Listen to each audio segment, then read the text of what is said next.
כמו שאליקים רובינשטיין אמר הרבה פעמים, לפני שאני אומר מה שיש לי לומר, יש לי כמה דברים להגיד. אז להגיד זה על בית הדין לעבודה. כי יש איזו שבועה ששמענו בעיתונים על אנשים מסוימים, אנשים מסוימים שרוצים לפגוע בבית הדין לעבודה, אולי בגלל פסיקה של בית הדין לעבודה. ואני חושב שכולנו צריכים להסתכל סביבנו על המדינות של השכנות שלנו, שאין דמוקרטיה, אין יציבות, ולברך על המצב שלנו. ומי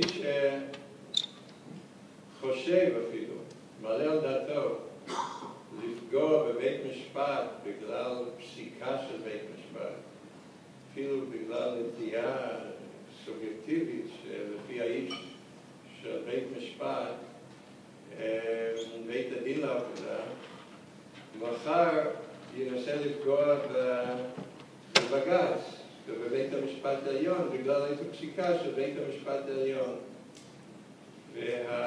בעצם כל פגיעה בבית הדין לעבודה זה פגיעה בשלטון החוק. ואנחנו צריכים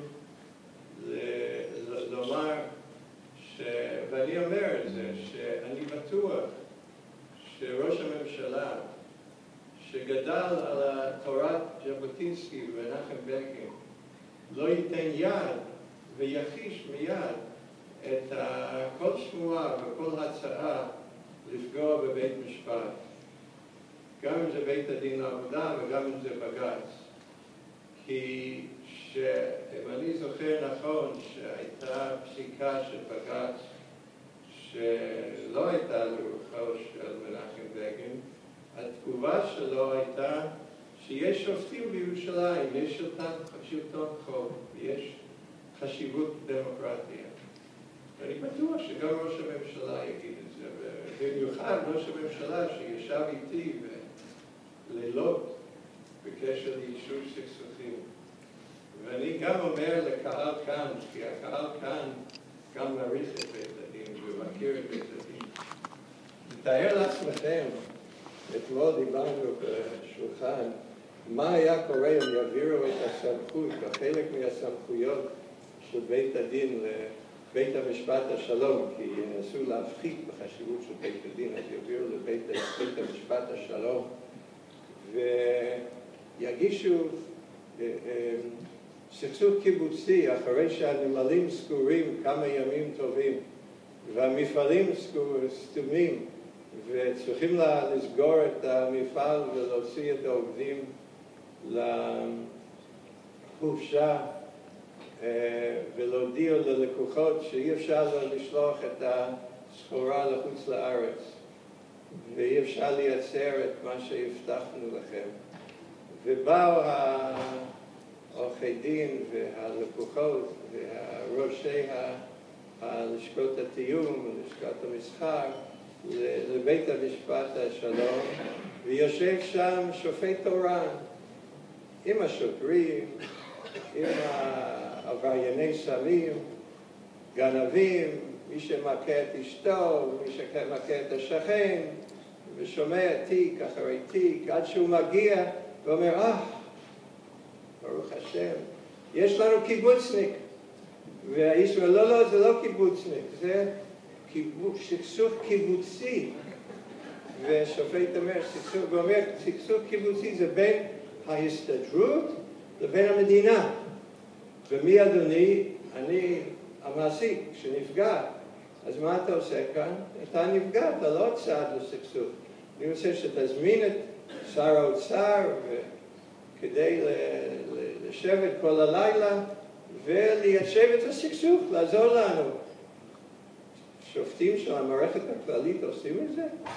אני לא שמעתי על דבר כזה. קרה, כמו שמוטי אמר, פעם אחת, שזה היה מערכת המשפט, אז הבג"ץ ישב אבל בדרך כלל לא עושים את זה. זה לא מוכר, ונניח שזה רק המשפטים של הפרט, אז יגיעו למערכת הכללית 70,000, 100,000 תיקים של פנסיות, הגנת השכר, והשופטי שלום המסכנים ישבו שם, וכבר אמרו לנו, אל תעשה לנו את זה, אל תעשה לנו את זה. ישבו שם ויגיעו תיקים של פנסיות, שלא יודעים כלום מפנסיות, פיצויי פיטורים ותיקים מסובכים, ומה יקרה? ואיפה החיסכון? שאותם שופטי עבודה נשארים שופטים, בניינים וכו'. ולמעשה עברנו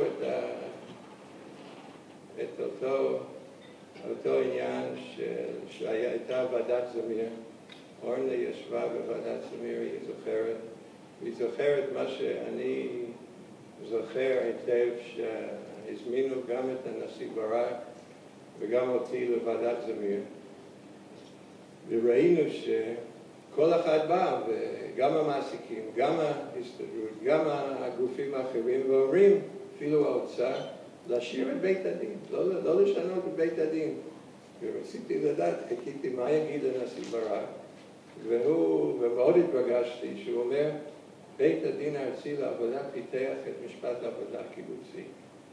ובזה אני אומר את כל העניינים, ואני חושב שצריך להוריד את הנושא הזה מהפרק, ואני מקווה שמדובר בספין ולא בהצעה רצינית. ואני גם אומר שגם ראיתי בעיתון, אי אפשר לא לראות בעיתון, כי מביאים לי את העיתון, תראה את העיתון, אבל גם אנשי האוצר שהיו אצלי, לא רק ראש הממשלה, אבל גם אנשי האוצר, אחרי המקרים הראשונים שדי לא היו רוצים, היו מאוד רוצים לבוא לבית הדין הארצי, כי בית הדין הארצי בעצם, וגם בתי דין האזוריים, שהיו סכסוכים אחרים, לא, אבל בעצם זו הייתה הזדמנות ליישב את הסכסוכים. וצריך להעריך את המומחיות של בתי דין לעבודה ושל השופטים. ואני עכשיו אדם חופשי, אני יכול להגיד מה שאני רוצה, אבל זה חשוב שגם השופטת ארד, הנשיאה עכשיו, שבעצם ממשיכה את המסורת שלי. ואני אומר לאוריאל שאין לי בעיה עם ביקורת על בית הדין. ביקורת על בית הדין זה מוצדק וחשוב, והשופטים לומדים מביקורת, ואנשים יכולים להטיל ביקורת על הפסיקה של בית הדין, אבל שום פנים ואופן אי אפשר, וזה לא מוצדק, וזה לא צריך להיות במדינה דמוקרטית להגיד בגלל פסיקה של בית משפט, כל בית משפט, נבטל את בית המשפט, או נשנה את בית המשפט, או נשנה את המסגרת של בית המשפט, וזהו. עכשיו אנחנו נגיע לחידושים בדיני התארגנות, שעל זה גם שמענו הרבה בכנס, ואני אשתדל לא לחזור על מה ששמענו.